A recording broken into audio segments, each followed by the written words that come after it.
Hi everyone. I recently had the wonderful opportunity to sit down with the hosts of the new reboot project, The Golem Rescored. Here, the 1920 silent film, which is celebrating its 100th anniversary, has been broken into sections and rescored, accompanied by a range of interview commentaries with specialists. I was delighted to speak with the host about the history of the golem and the Kabbalah, some common misconceptions about the golem, especially the golem in Prague, and why the myth of the golem has endured. I hope you check out this interview, and moreover, I hope you can watch the entire series. It's amazingly rescored with some fantastic musicians and some excellent scholarly commentary.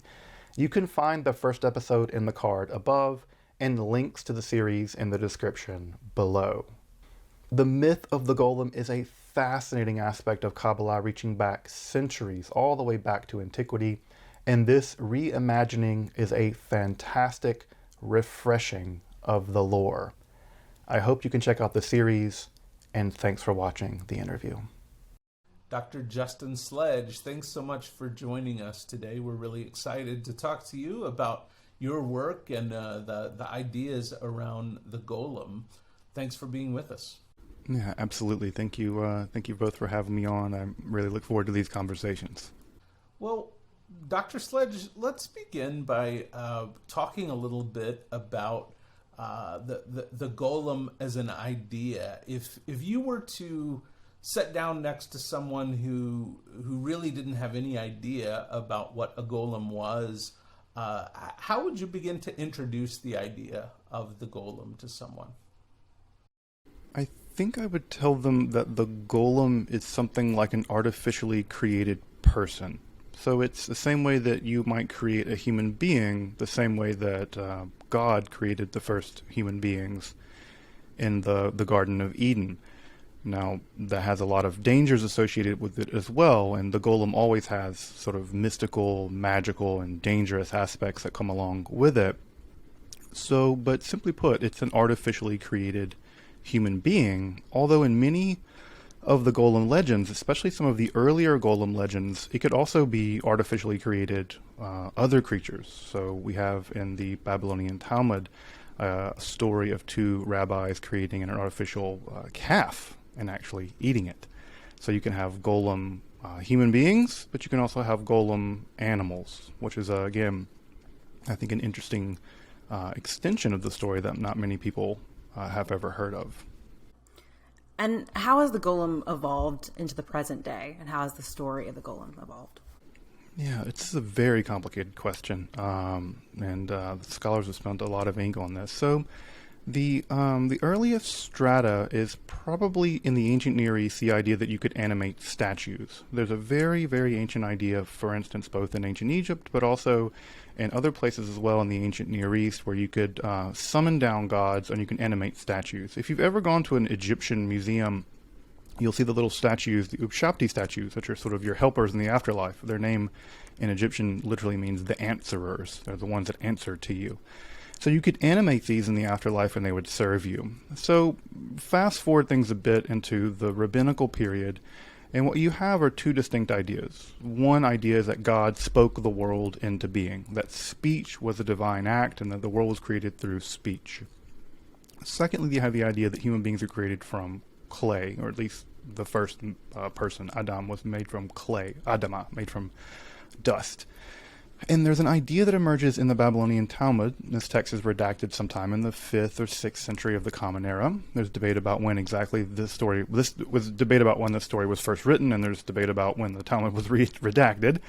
But what we have are two Palestinian rabbis who are said to have studied a document called Hilchot Yetzirah, or Sefer Yetzirah, the law of creation, or the book of creation, or the book of formation. There's a couple ways of translating this.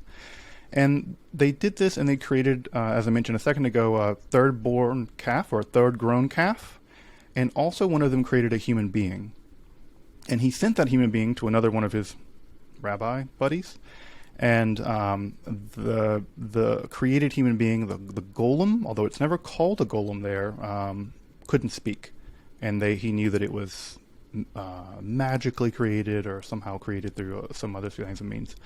So what you have early on is a combination of two distinct theological ideas in Judaism: creation by language, specifically by Hebrew, and then creation out of clay. And there's a line in the Talmud that says if the really righteous wanted to do it, they could create an entire world. And so we're not very righteous, at least I'm not very righteous. Maybe they were more righteous back then. And the idea was, well, you can't create an entire world because you're not that righteous. But you might be able to create a cow, and you might be able to create a human being, but they're never going to be quite perfect. And so that's the example of the one without speech. Now, the golem story develops over the centuries. You get a lot of development of the golem story over time. The word golem itself doesn't appear until after that story in the Babylonian Talmud. In fact, the word golem only occurs once in the entire Hebrew Bible. It occurs once in Psalm 139. That's it. So it's a very unusual word, even in Hebrew. Like I said, only occurring once in the entire Bible, which is a pretty big thing. And so what ends up happening is that this idea of the golem gets attached, and what ends up emerging is that there's a small book written sometime after the redaction of the Babylonian Talmud, but sometime before the European Middle Ages. So sometime, scholars give a wide range, everything from the 2nd century to the 10th century. We know it had to have been written by at least the 10th century because people start writing commentaries on it in the 10th century, so they got to have something to write commentaries on. But this book, Sefer Yetzirah, is this tiny little enigmatic book. It's only about 2,000 words long. It's a very strange little book.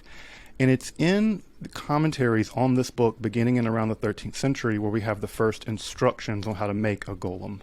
And it's there beginning in Germany, specifically in what is a circle of what are called the Chaste Ashkenaz, the German pietist movement, which are heavily associated with Jewish magic in the Middle Ages. It's in those commentaries, specifically a commentary by a rabbi named Eliezer Verms, where we first get the instructions for how to produce a golem. And there the story goes haywire. It goes in all different directions. So we begin to get the story going all different directions. And of course, it's associated with several different rabbis in the Middle Ages, and eventually it becomes the film that we have in the early 20th century. So this is a story that's, in many ways, a couple thousand years old, but certainly, at least in the Jewish world, it's at least 1,500 years old. Dr. Sledge, the film version that we're focused on in this project, Rabbi Lowe is an astrologer. He is a mystic. He is seemingly involved with these very esoteric ideas, and I think there might be some viewers that would be surprised to find out a relationship between the esoteric and Judaism. I wonder if you can speak to that, because I know a lot of your work is at the intersection of that space. Yeah, people forget that virtually all people through all of time have developed esoteric, mystical, magical practices, despite that their text might say that they can't. I mean, even the fact that the text says don't do this only tells you that people were doing it, because you don't prohibit what people aren't doing, right? So even the prohibitions of the Bible indicate that the ancient Israelites were engaged in magic, because the text says don't do it. So again, the prohibitions always indicate activity. So we know that early on, from the very earliest time period, Judaism, Christianity, Islam, every religion has had an esoteric, mystical, occult dimension in which there are practices that are going on probably at the fringes of society. But in Judaism, this is always a bit unusual because a lot of the mystical texts that we have are very literate. They're being composed by probably some of the people who are also saying don't do this. Because the idea is, I can do it. I'm a learned guy. I've been through school, right? Whatever, I'm part of a rabbinical academy. I don't want you guys doing it because you're going to get yourself hurt. So it's something like that. I think that there's some kind of speaking out of both sides of your mouth. Do what I say, not what I do kind of thing. And so Jewish magic has existed for centuries. There are many examples through history of Jewish magic. Now, that's not to say that it was ever completely condoned. Of course, it wasn't. There are many rabbis who were, no, absolutely not. This is completely forbidden. However, what's interesting about this intersection between the esoteric or perhaps the magical and the golem is that in the Babylonian Talmud, where the story about what we now know as the foundation of the golem first is written down, it occurs in Tractate Sanhedrin. Tractate Sanhedrin is an entire tractate dedicated completely to the discussion of the death penalty. That's what it is. In Jewish law, there is the death penalty, and you have to figure out what kind of cases are susceptible to capital punishment. Well, sorcery is one of them. Sorcery is one of them. So there, at about page 95 of the tractate, they're now getting into discussions about sorcery and what is constitutive of sorcery. Because in the Hebrew Bible, the exact language about sorcery is not clear. There's a lot of very obscure words there. In the original Hebrew, it's not so clear. It doesn't say you can't do magic. It says you can't be a ma'onin. What's a ma'onin? Well, we don't know. What's a yid'oni? What's a ba'alat ov? Or a baal ov? These are technical terms about some kind of magic that was practiced in ancient Israel, the meaning of which has been lost. Well, what do? They begin to enumerate what's allowed and what's not. And bizarrely enough, what's allowed is creating artificial people. It's a textbook example of this is what is allowed. Now, if making magical people isn't magic, if making artificial people come to life and walk around isn't magic, I don't know what is. And if it's not magic, it'll certainly do until the magic gets here. So what we have in that section of the Talmud is basically opening the door to a kind of Jewish magic. Because, no, it says only the righteous can do it, etc., etc. So what's interesting there is that this esoteric dimension, this element of Jewish magic, this element of Jewish practices that are esoteric, and you mentioned astrology, which is interesting because astrology in some ways is the least of the esoteric practices. It was actually taught in universities in the Middle Ages. It would have been completely common for everyone to know some astrology. Now, whether or not it was completely allowed, again, that's a different story. Some rabbis don't like it and some do. But the intersection is very strong. And not just among Jews and Judaism, but even among Christians, there was an idea that the Jews had access to some kind of hidden powers. And people often forget that, for instance, the first printing of the Zohar, the foundational text of the Kabbalah, was not done because Jews wanted it done. It was done because Christians wanted it done. The first edition, the Cremona edition of the Zohar, was printed at the behest of Christians, not of Jews, because they wanted to have access to it. So it's a strange relationship, this relationship between magic, Judaism, Christianity, and even Rabbi Lowe, the Maharal, who's associated in the movie and in the classical story, the most classical stories about the golem. It's ironic that he would be attached to this story because he's in some ways the least likely of anyone you could have picked at the time. Literally, at the time that Rabbi Lowe lived in Prague, the Maharal, you could have picked another rabbi who would have been the perfect fit for making a golem. That's Isaac Luria, the inventor of Kabbalah as we have it now. He was alive. So it's just funny who gets stuck with this thing. But it was him, and I imagine he rolls in his grave a little bit every time someone mentions it, because I think he would have been very opposed to the idea actually. But history doesn't always deal with us the way that we would like it to deal with us. Can you talk a little bit more about that? Because I find it very interesting that Rabbi Lowe has become so connected with the story of the golem. Can you talk a little bit more about how he would react to this association? Yeah, this is, I think, one of the, again, history is always ironic. First is tragedy, then is farce, I think some famous guy said once. So the Maharal of Prague, we actually have a lot of things he wrote. He wrote a ton. He was a voluminous writer. He wrote about Kabbalah. He even wrote a commentary on the section of the Tractate Sanhedrin about the golem. So if there's any moment in his writings that he wanted to ever introduce the idea that, hey guys, not only do I know about this, but I'm about it, I did it. He could have kind of slipped it in there and been like, y'all talk about it, but I be about it. I did this. And he could have done that, and he didn't, which means that either he was being very humble or he didn't do it. He mentions there, and he's actually quite skeptical. The posture he takes in that commentary on Tractate Sanhedrin is pretty skeptical. He basically agrees with a more rationalistic interpretation of what was going on, and the more rationalistic interpretation is these guys didn't make a golem. They made something, and they were very righteous, and God animated it for them. Notice that that's a very substantially different interpretation, as opposed to I have magical powers to create artificial people, as opposed to I'm very righteous and God's doing me a favor. Those are different kinds of things going on. Because notice it puts the power in the hands of God, not in the power of human beings. You're not playing God. God's playing God's self, and you're just kind of along for the ride. So the Maharal of Prague's commentary on the Golem story, at least in the tractate that we have, is barely minimal. And that's about as much as he says about it. Now, he's not opposed to the Kabbalah. Kabbalah was very popular. Many, many people practice Kabbalah. Some of the most rationalist Jews in the world. People forget that the Gaon of Vilna, the chief opponent of the Hasidic movement, he didn't like Hasidism, but he was fine with Kabbalah. He thought, in fact, they were just bad Kabbalists. He thought they were sloppy at it. They weren't rigorous enough. That was his argument. And so I think that the Maharal is not opposed to Kabbalah. I think what he would be opposed to is the kind of, I think what he would think of as a kind of vulgarization of the Kabbalah to do magic.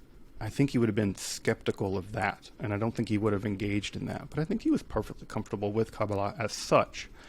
And again, it's not until the 19th century as to when the Maharal of Prague is actually kind of stuck with this legend.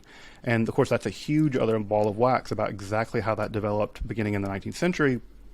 And how what's fascinating about it is that the legends about him doing it began in the 19th century, some of which began with non-Jews. Actually, it's non-Jews sort of writing stories about Jewish people. Then they like the Golem story, so they stick it with somebody. And who do they stick it with the most famous person they knew.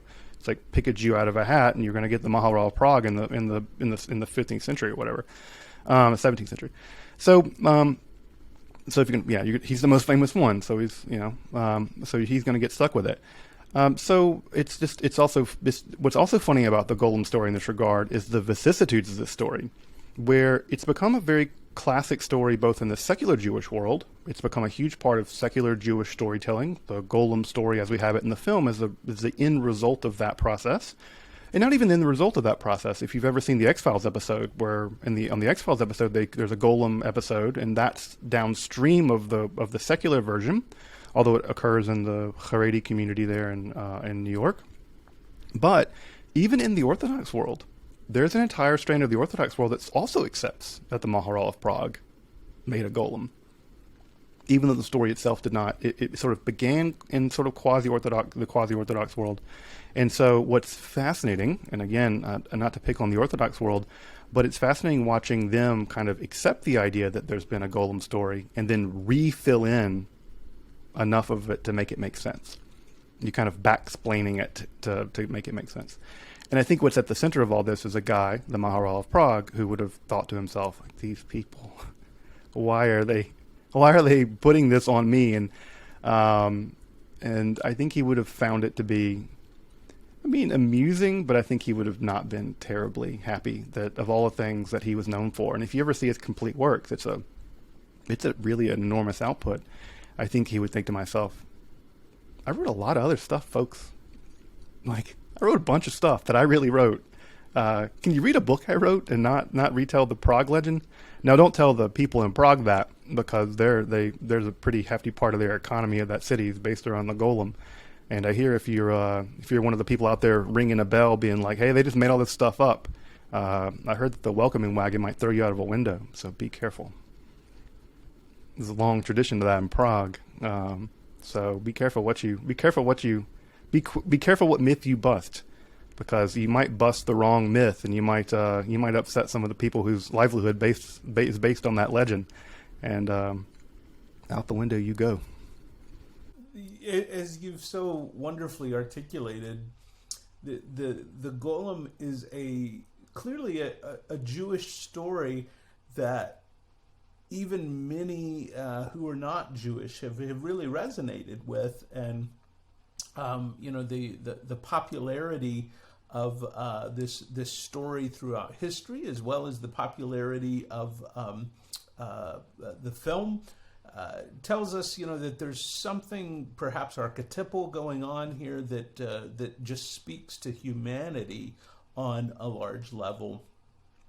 However, being that this is a Jewish story, do you find that there are themes or symbols in this story that speak even more deeply to Jewish people? that people who are not Jewish can appreciate, but may not have as deep a resonance with as someone who understands this story on a deeper level?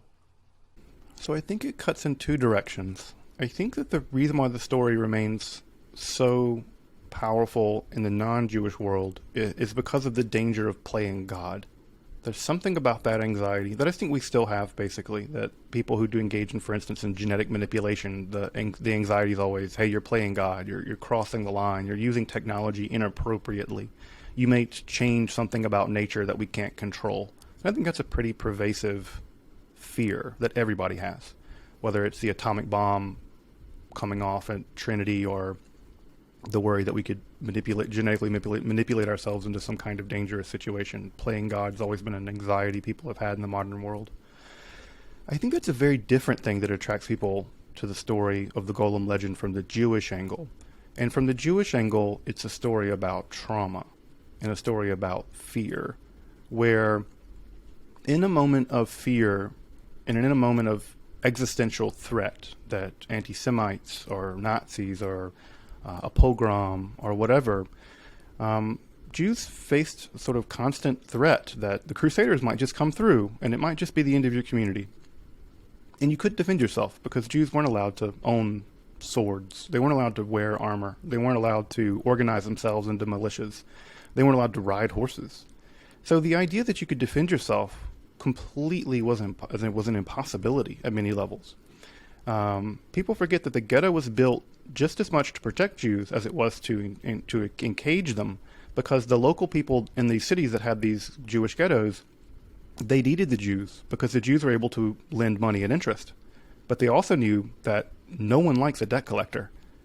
And so the population could turn against the Jews. And so you have a very strange balance that's being struck in all this. And all the while the Jews are sitting inside of the ghetto at night wondering when the other shoe's going to drop.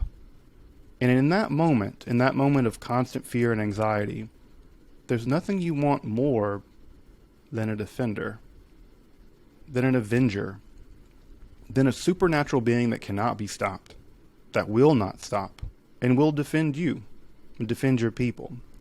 And so the idea of the golem, and I think as it developed in the Jewish Middle Ages and in the Jewish modernity, it's always tracks to the fear of anti-Semitism, to the fear of the existential threat that Jews face then and now. Of course, the Holocaust made that all too real. And so I think that part of what, on the Jewish side of the equation, that makes the Golem story so powerful is the want of that defender. And I think that's a powerful desire. And it's not surprising that, when you even think about the Israeli idea of the new man, the sort of, we're no longer going to be the bookish ghetto Jew who's, skinny and pale and, studies all day and can't handle a galil or whatever.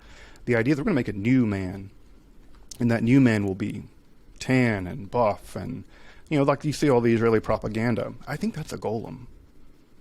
I think they were trying to make golems too. And I think that idea deeply resonates to this day with the Jewish fear that the other shoe is going to drop and we can't defend ourselves. So we use some other kind of supernatural power to do it. So I think it cuts in those two directions. There's a universal anxiety. And again, if you've ever read the Golem stories or Golem legends, the thing that always happens is this thing gets out of control. It goes haywire.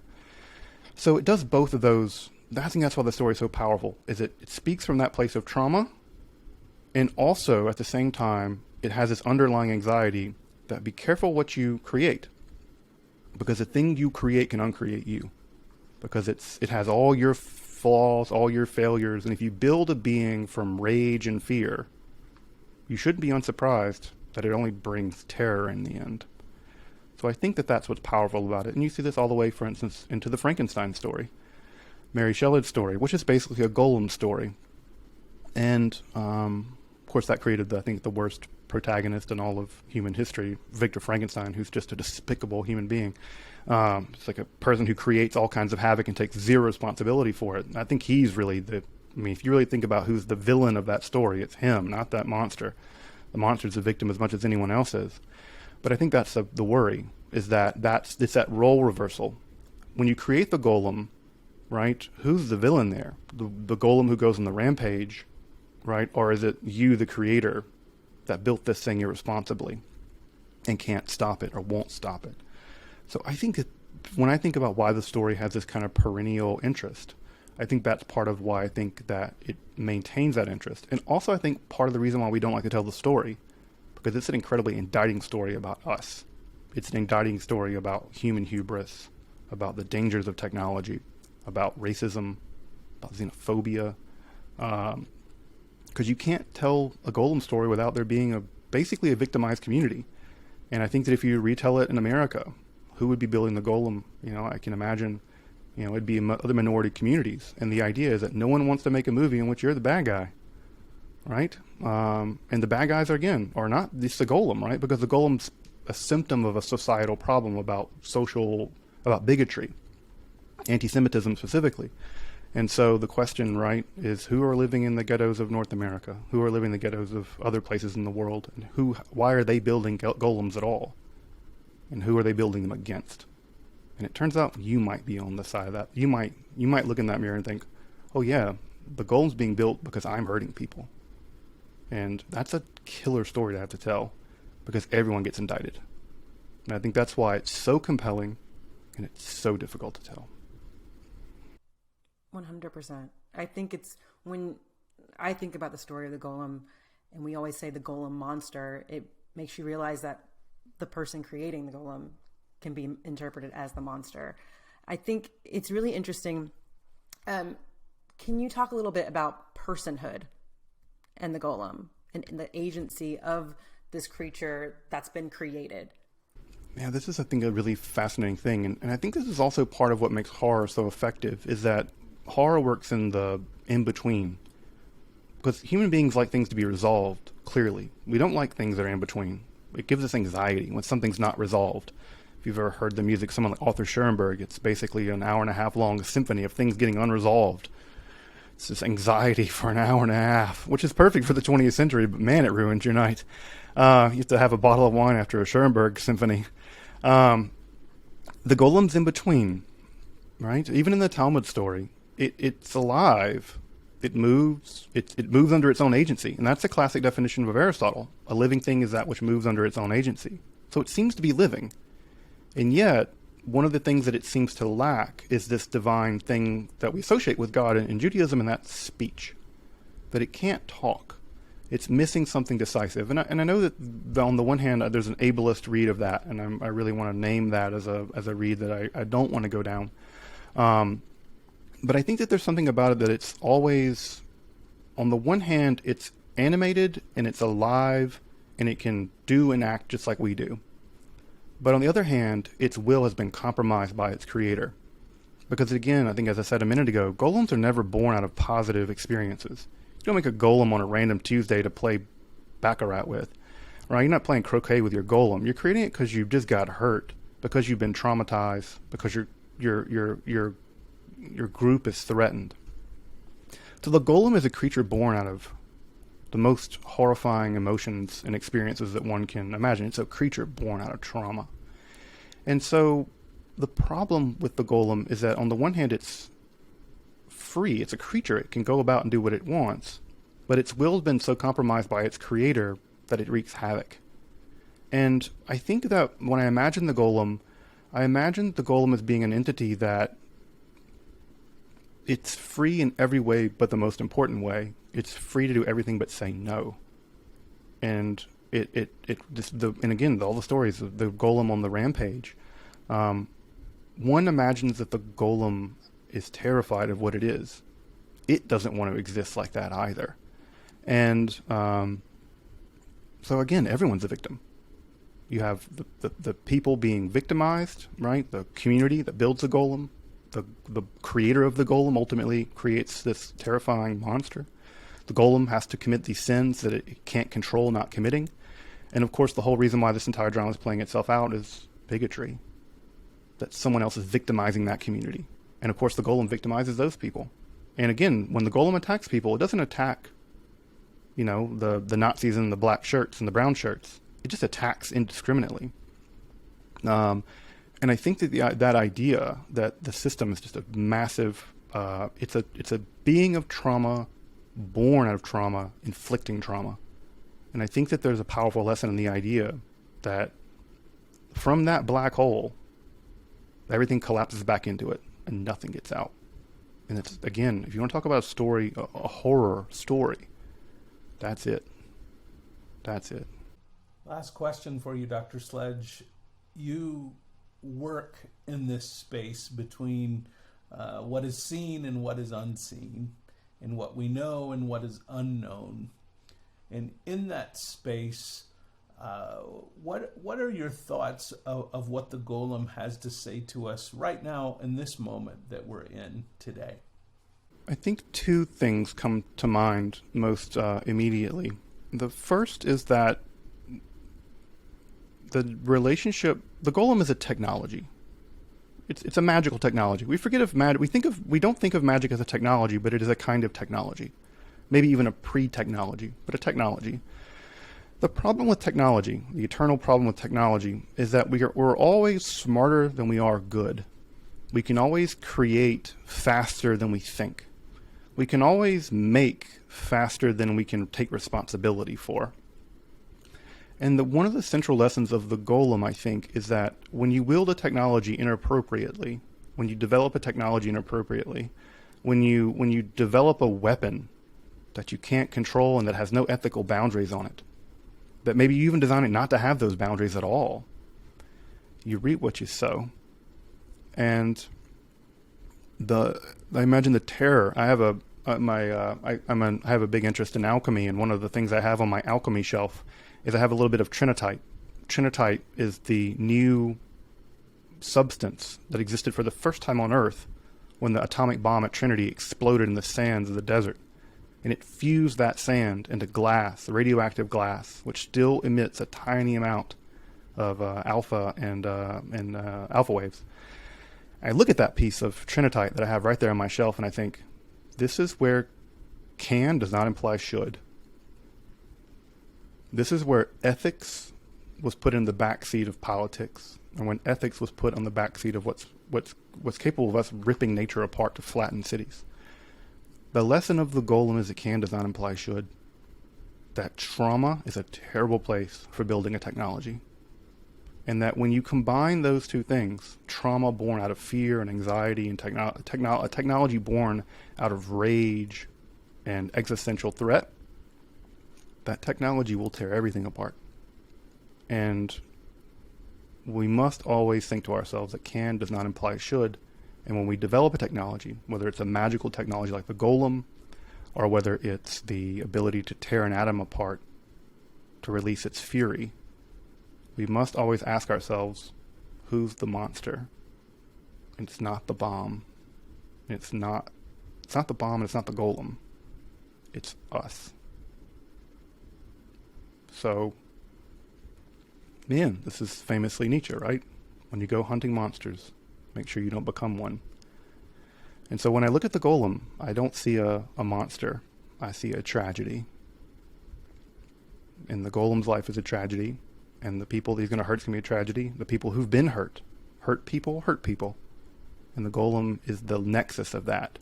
And at the end of the day, the golem is not the monster. He's the tragic character. It's the tragic character. They're the tragic character. Because they were ripped out of non-existence to do the bidding of someone else who's just out for vengeance. And what a tragic existence that is. The golem never had a choice.